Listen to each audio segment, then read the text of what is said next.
Military dictators ने 64 साल में आधा मिलिट्री ने हुकूमत किया, आधा किया है इन दो खानदानों ने। क्यों नहीं दोनों के दौर में रूल ऑफ लॉ आया? जब एक डिक्टेटर मुल्क को पकड़ संभालता है, टेक ओवर करता है, by definition rule of law को खत्म कर देता है, वो अपने आप को कानून के ऊपर ले आता है। और वो फिर जब डिक्टेटर अपने आप को डेमोक्रेट बनाने की कोशिश करता है, वो सारे दारों की धज्जियां उड़ा देता है। जब मिलिट्री जाती थी, सिविलियन हुकूमत करती क्या थी कि वो पूरी इजाजत दे देती थी मिलिट्री को कि अच्छा आपकी ये डोमेन है, आप जो मर्जी करें, क्योंकि वो कमजोर होते थे।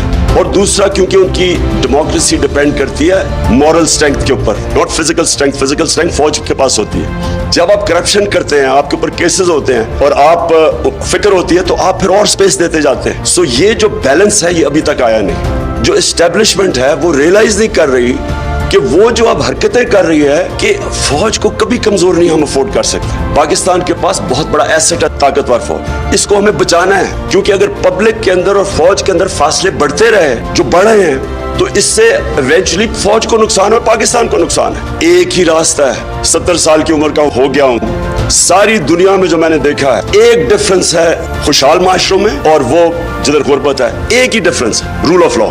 जिस माशरे के अंदर कानून होता है, इंसाफ होता है, वो हमेशा खुशहाल होता है।